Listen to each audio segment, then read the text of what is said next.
নমস্কার সকলকে।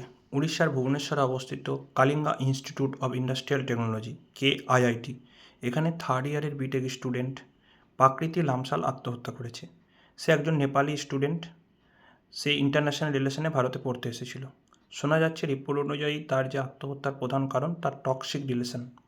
বেশ কিছু মাস ধরে তার এই টক্সিক রিলেশনশিপ চলছিল। তাই বয়ফ্রেন্ড তাকে অকথ্য ভাষায় গালাগালি করে, প্রাণের ধমকি দেয়।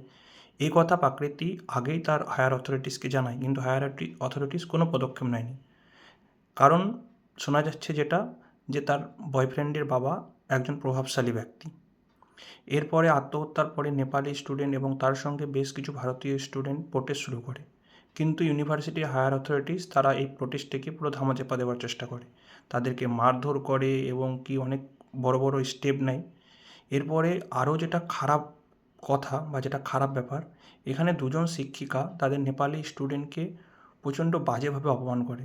তাদেরকে বলে কি আমাদের ইউনিভার্সিটির যে বাজেট সেটা নেপালের জিডিপির থেকেও বেশি, নেপালি স্টুডেন্টকে এখানে ফ্রিতে খাবার দেওয়া হয়, এসব বাজে।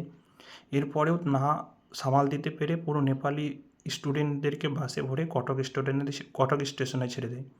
ভাবুন, কোনো ইন্ডিয়ান স্টুডেন্টদের যদি এরকম অবস্থা ইউরোপে বা আমেরিকা করে, তাহলে আমাদের কেমন লাগবে।